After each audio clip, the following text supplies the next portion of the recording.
नमस्कार, मैं हूँ ऋचा जैन कालरा और आपका स्वागत है नेक्स्ट जेन भारत के इस खास एपिसोड में।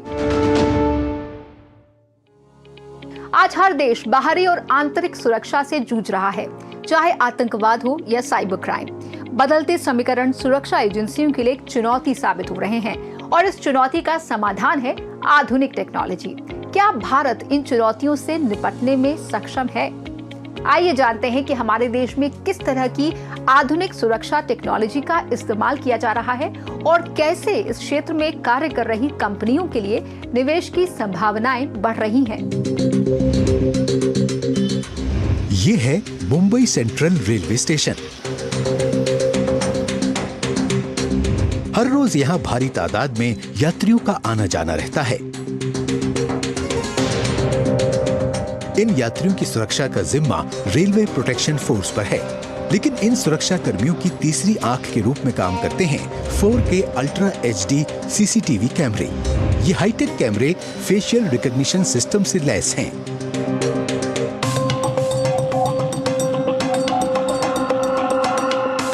फेशियल रिकॉग्निशन सिस्टम एक ऐसी तकनीक है जिसके सहारे किसी भी व्यक्ति की पहचान आसानी से की जा सकती है।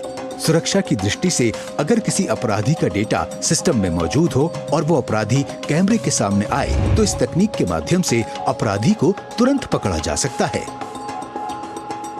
जो पर्सन अगर इंटर करता है स्टेशन पे, तो इन दैट केस उसके फेस को रिकॉग्नाइज करके जो कैमरा है, अगर हमारे पास डाटाबेस में ऑलरेडी उस पर्सन के रिगार्डिंग कोई भी रिकॉर्ड है तो उससे मैच करके वो कंसर्न एजेंसी को अलर्ट कर देगा, टाइमली एक अलर्ट मैसेज भी देगा, जिससे कि वो पर्सन जो भी इंटर कर रहा है स्टेशन पे या एग्जिट कर रहा है तो हमें उसके ऊपर एक नज़र रख सकते हैं। भारत 140 करोड़ जनसंख्या वाला देश, जिसकी स्थल सीमा रेखा लगभग 15,200 किलोमीटर और समुद्री तट रेखा 7,500 किलोमीटर से अधिक है। ऐसे में इसके सामने सुरक्षा को लेकर कई चुनौतियां हैं। भारत सुरक्षा के मद्देनजर बड़े पैमाने पर एडवांस सर्विलांस टेक्नोलॉजी को अपना रहा है। बाहरी और आंतरिक सुरक्षा को और मजबूत करने हेतु विश्व के बेहतरीन व आधुनिक सुरक्षा उपकरणों को अपनाने के लिए प्रयासरत है। फिलहाल भारत विश्व में सुरक्षा उपकरण बनाने वाली कंपनियों के लिए बड़ा मार्केट साबित हो रहा है। हाल ही में दिल्ली में डिफेंस एक्सपो मिलीपोल इंडिया का आयोजन किया गया, जिसमें कई देशी और विदेशी कंपनियों ने अपने आधुनिक सुरक्षा उपकरणों को प्रदर्शित किया।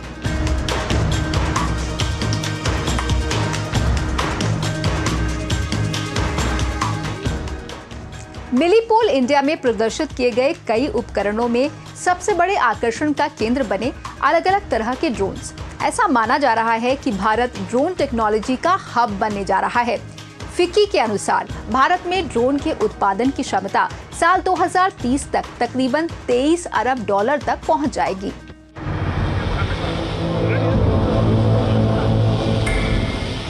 ड्रोन आज के समय में सुरक्षा एजेंसियों के लिए एक महत्वपूर्ण उपकरण साबित हो रहा है, चाहे आतंकवाद से निपटना हो या दंगाइयों से। ड्रोन्स का इस्तेमाल बखूबी किया जा रहा है। ड्रोन बनाने वाली देशी व विदेशी कंपनियां अपने नई तकनीक वाले ड्रोन्स को भारतीय बाजार में उतारने को तत्पर हैं। कई ड्रोन बनाने वाली विदेशी कंपनियां भारत में निवेश करने को भी तैयार हैं। Thanks to the government, there has been a policy of Make in India, which is very, very strong as of now. Most tenders that we attend, most people that we address, they all want a Make in India drone. As you are aware that drone is an emerging technology which has a multiple benefit, especially for law enforcement agencies. So Delhi Police has already set up a drone unit, and we are under process of procurement for using the better technology. And maybe very soon we will have a full-fledged drone operating in Delhi Police.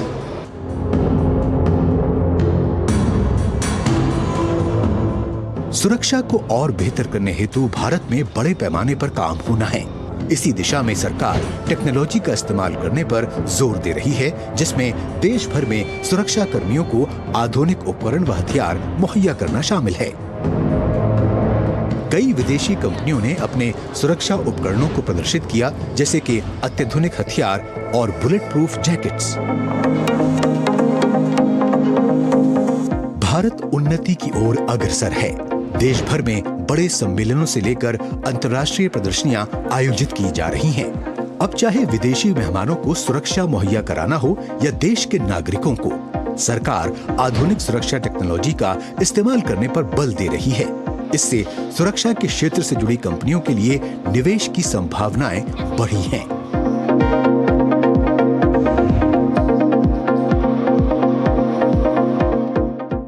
Millets वो सेहतमंद अनाज है जिसकी आज भारत में ही नहीं बल्कि पूरे विश्व में चर्चा है। इसका श्रेय जाता है भारत को, जिसके आह्वान पर पूरी दुनिया ने वर्ष 2023 को इंटरनेशनल ईयर ऑफ मिलेट्स के तौर पर मनाया। मिलेट्स में भारत दुनिया का सबसे बड़ा उत्पादक और दूसरा सबसे बड़ा एक्सपोर्टर है। आइए जानते हैं क्या है मिलेट्स और कैसे भारत में पैदा होने वाला ये अनाज दुनिया का सुपर फूड बनने जा रहा है।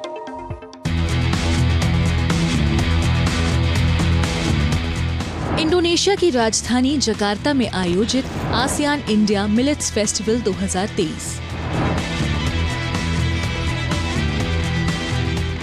ये एक सफल प्रयास है भारत में पैदा हो रहे मिलेट्स यानी कि मोटा अनाज का आसियान देशों में एक मार्केट तैयार करना।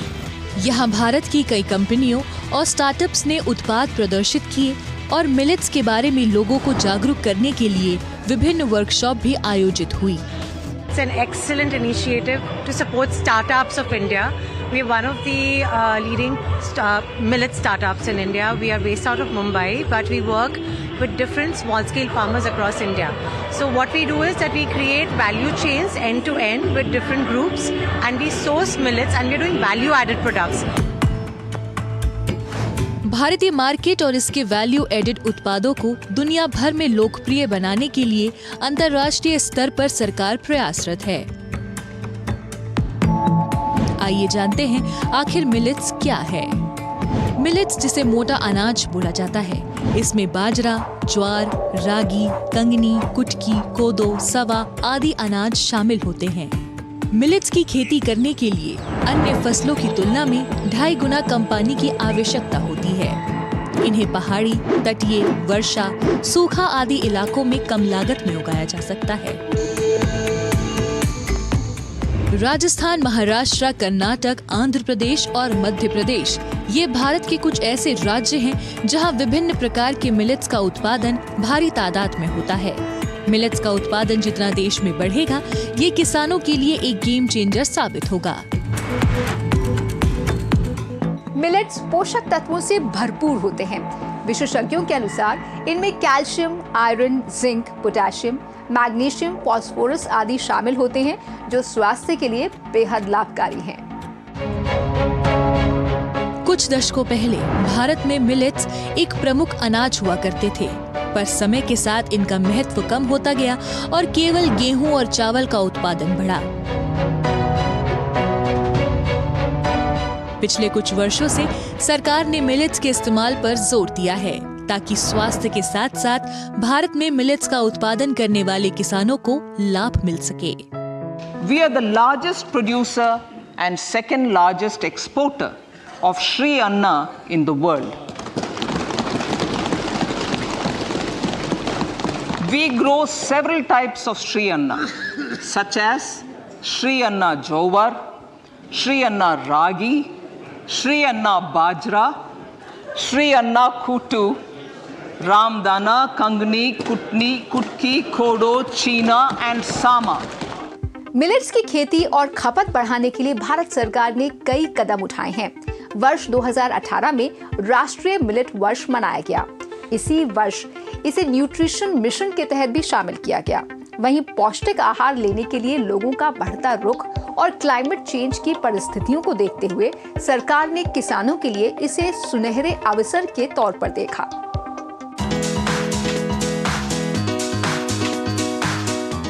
सरकार के ऐसे प्रयासों के चलते ही भारत ने मिलेट्स में वर्ष 2021-22 में 64 मिलियन अमेरिकी डॉलर का एक्सपोर्ट किया, जो एक बड़ी उपलब्धि थी। भारत दुनिया भर के उत्पादन में 20% और एशिया के उत्पादन में 80% की हिस्सेदारी रखता है। भारत के प्रस्ताव पर संयुक्त राष्ट्र महासभा ने वर्ष 2023 को इंटरनेशनल ईयर ऑफ मिलेट्स के रूप में घोषित किया है, जिसमें 70 से अधिक देशों का समर्थन मिला। भारत का मिलेट मिशन श्री अन्न के लिए शुरू हुआ ये अभियान देश के 2.5 करोड़ किसानों के लिए वरदान साबित होने जा रहा है। प्रोसेस्ड और पैकेज फूड आइटम्स के जरिए मिलेट्स अब स्टोर्स और मार्केट तक पहुंच रहा है।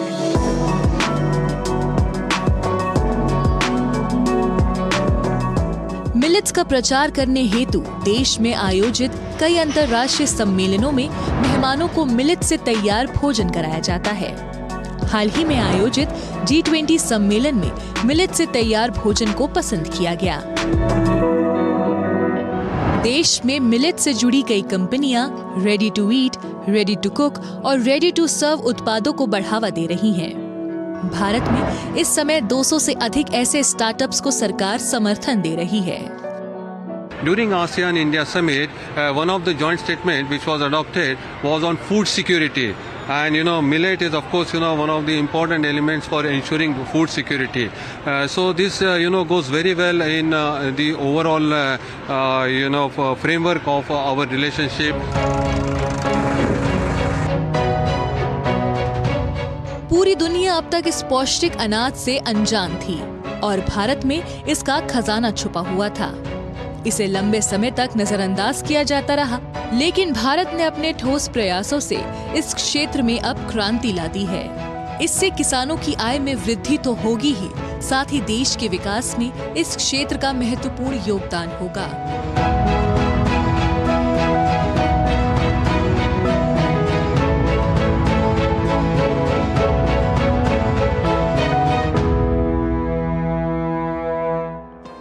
ब्रांड, जी हाँ, आजकल चाहे महंगी गाड़ियां हो, खाने पीने की चीजें हो या फिर कपड़े, हम मार्केट में मौजूद ब्रांडेड चीजों को ही महत्व देते हैं। आज हम बात करते हैं उन पेरेंट्स की जो अपने बच्चों को ब्रांडेड और कीमती कपड़े दिलवाने में जरा भी नहीं हिचकते। एक रिसर्च के मुताबिक भारत में बच्चों के ब्रांडेड कपड़ों का व्यापार तकरीबन 21.6 बिलियन डॉलर का है। बदलते मार्केट ट्रेंड्स और लोगों की बढ़ती आय इस सेगमेंट के लिए लाभदायक साबित हुए हैं। मिलिए दिल्ली में रहने वाले शर्मा परिवार से। इधर देखो, इधर दादी की तरफ, दादी को भी करके दिखाओ। दादी ऐसे करके दादी को यूं। ये उन परिवारों में से हैं जो अपने बच्चों को ब्रांडेड व महंगे कपड़े पहनाने का शौक रखते हैं। परिवार में मौजूद 3 साल का अबीर इकलौता बच्चा है। अबीर, आपका फंक्शन कब ना? आपका फंक्शन है स्कूल में? कब है आपका फंक्शन? 17 को। परिवारजन अपनी आय का एक बड़ा हिस्सा अबीर के महंगे कपड़ों व अन्य चीजों पर खर्च करते हैं। First of all, my child is very fond of branded clothes. These brands are very associated with the soft material, and these clothes are last long, durable. Sharma परिवार जैसे देश भर में ऐसे कई परिवार हैं जो मार्केट में चल रहे ट्रेंड से प्रभावित हैं और अपने बच्चों को ब्रांडेड व महंगे कपड़े दिलवाने में जरा भी संकोच नहीं करते। बच्चों के कपड़े बनाने वाली देसी व विदेशी कंपनियों ने इस मार्केट ट्रेंड को परखा है और बच्चों के कपड़ों के एक्सक्लूसिव स्टोर्स खोल रहे हैं। The Indian market for kids apparel is booming at the moment, is flourishing. As you know, the kids of today are getting more and more discerning. They have their own choices, preferences, and they are very well aware due to the exposure that they have towards social media and digital media. वहीं ऐसे कई भारतीय brands भी हैं जिनके कपड़ों को काफी पसंद किया जा रहा है, जिससे मेड इन इंडिया अभियान को बल मिल रहा है। बढ़ता शहरीकरण यानी अर्बनाइजेशन भी एक कारण है जिससे बच्चों के कपड़ों का व्यवसाय तेजी से बढ़ा है। विकसित होते भारत में लोगों की आय भी बढ़ रही है, जिससे लोग अब ब्रांडेड कपड़े खरीदने में सक्षम बन रहे हैं। हाल ही में दिल्ली में जूनियर फैशन वीक का आयोजन किया गया, जिसमें कई नामी कंपनियों ने भाग लिया।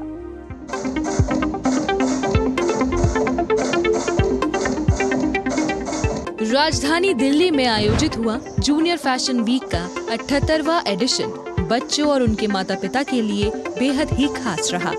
इस फैशन वीक में बच्चों के कपड़ों के व्यवसाय से जुड़ी कई दिग्गज कंपनियों ने अपने ब्रांड प्रदर्शित किए। फैशन शो में बच्चों ने ट्रेंडी कट वाली classic jeans, stylish denim jacket, floral print dress और हुडी टी शर्ट जैसे नए डिजाइन के कपड़े पहनकर रैंप वॉक किया।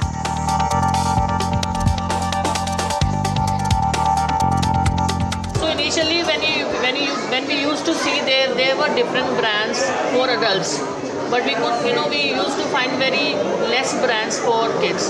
But when we see now, there are different adults brand who have come up with their kids segment as well. Social media और e-commerce sites के बढ़ते उपयोग से भी इस क्षेत्र में नए आयाम स्थापित हो रहे हैं। ऐसे प्लेटफॉर्म्स पर माता पिता अपने बच्चों के लिए उनकी पसंद के कपड़े घर बैठे ही ऑर्डर कर लेते हैं। वहीं कंपनियों की मार्केटिंग स्ट्रैटेजी से लोग खरीदारी के लिए आकर्षित भी होते हैं। एक रिपोर्ट के अनुसार भारत में बच्चों के कपड़ों का उद्योग तेजी से बढ़ रहा है, जिसका मूल्य 2023 में 21.6 बिलियन अमेरिकी डॉलर है। वहीं आगामी वर्ष 2032 में इसका मूल्य 2.28% की दर से बढ़कर 26.5 बिलियन अमेरिकी डॉलर होने की उम्मीद है। फैशन के प्रति बढ़ती माता पिता की जागरूकता से इस क्षेत्र को अधिक बल मिल रहा है। वहीं ब्रांडेड कपड़ों की मांग लगातार बढ़ने से घरेलू और अंतर्राष्ट्रीय ब्रांड्स के लिए भारत में नए अवसर भी उपलब्ध हो रहे हैं, जो देश की अर्थव्यवस्था के लिए भी अच्छे संकेत हैं।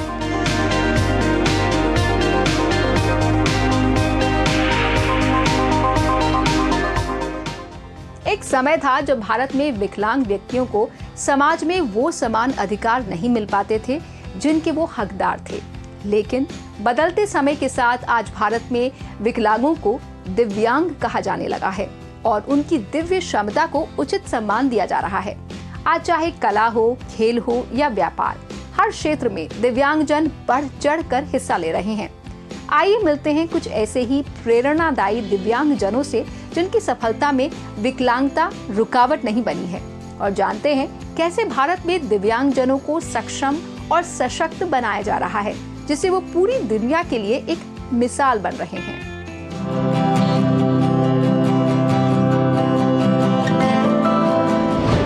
जम्मू की रहने वाली 16 वर्षीय शीतल देवी, जो एक ऐसी तीरंदाज हैं जिनके पास दोनों हाथ नहीं हैं, लेकिन उन्होंने अपनी इस दिव्यांगता को कभी अभिशाप नहीं माना और तीरंदाजी में भारत के लिए एशियन पैरा गेम्स 2023 में 2 गोल्ड मेडल समेत कुल 3 मेडल हासिल कर इतिहास रचा। अब तक वो भारत के लिए कुल 7 मेडल जीत चुकी हैं। शीतल के लिए ये सफर आसान नहीं था, लेकिन अपनी कड़ी मेहनत, लगन और जज्बे से वो आज सफलता के इस शिखर पर पहुंची हैं। मुझे बहुत अच्छा लगा, यहाँ तक मैंने अपने देश को 7 मेडल दे चुकी हूँ, तो मुझे बहुत अच्छा लगा और कोशिश करती हूँ ऐसे आगे भी मेडल देते रहूँ। बस हमारे कोच भी अच्छे सिखाते रहते हैं। शीतल देवी की ही तरह श्रीनगर की रहने वाली सुमृति ने भी अपने दिव्यांगपन को कमजोरी नहीं समझा। दरअसल सुमृति के पैर बचपन से ही खराब हो गए थे, लेकिन उन्हें किसी पर निर्भर नहीं रहना था और उन्होंने अपने दम पर मसालों का उद्योग शुरू किया। वो खुद तो आत्मनिर्भर बनी ही, साथ ही उन्होंने अन्य लोगों को भी रोजगार दिया। बहुत फोकस रहा था कि मैं कुछ करूं, मैं किसी पे डिपेंड ना रहूं। तो फिर मुझे दिमाग में आया मैं कुछ करूं, तो फिर मुझे जहन में आया कि सबसे बेस्ट मुझे लगा कि स्पाइसेस का है, क्योंकि आजकल की हालात देख के कि यहाँ के बहुत सारे लोग जो है, जो भाई बहन है M.Ed B.Ed करके ऐसे ही डिप्रेशन में चले गए, तो अभी माशाल्लाह मेरे साथ लगभग 10 बंदे काम कर रहे हैं। शीतल देवी और सुमृति की ही तरह भारत के अन्य दिव्यांगजन इसी तरह स्वावलंबी बन रहे हैं और आम नागरिकों की तरह ही अपना जीवन यापन कर रहे हैं। 2011 की जनगणना के अनुसार देश भर में 2.68 करोड़ व्यक्ति दिव्यांग हैं। दिव्यांगजनों की समस्याओं का समाधान निकालने के लिए सरकार ने कई महत्वपूर्ण कदम उठाए हैं।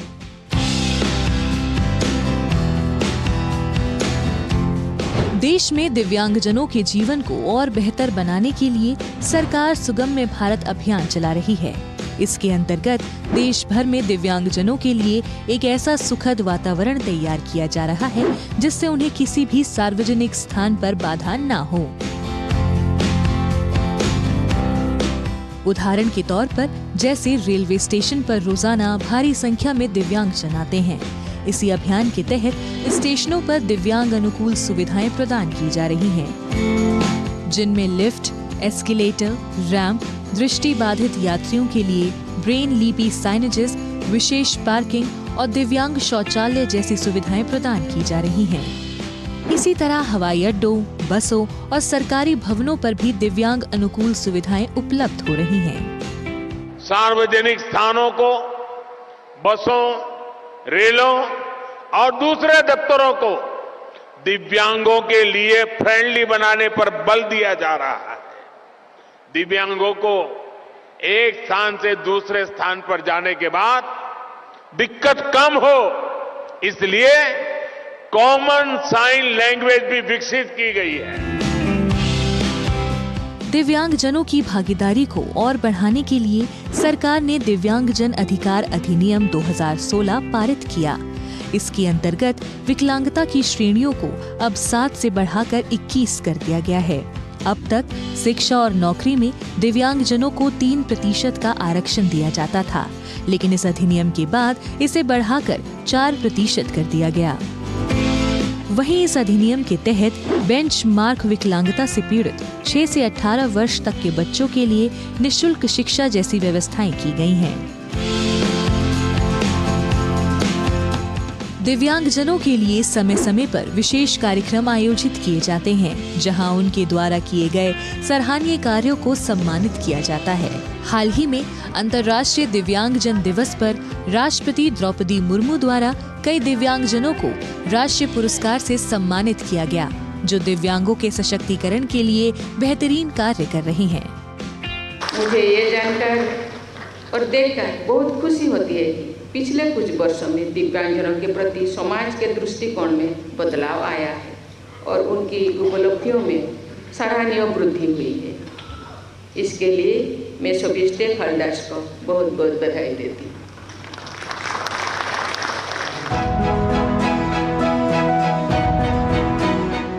दिव्यांगजनों के लिए किए जा रहे इन प्रयासों से आज समाज में उनकी भागीदारी उसी तरह से बन रही है जैसे किसी आम नागरिकों की होती है। समाज की बदलती सोच और सरकार के समर्थन से दिव्यांगों की राह अब और भी आसान बन रही है।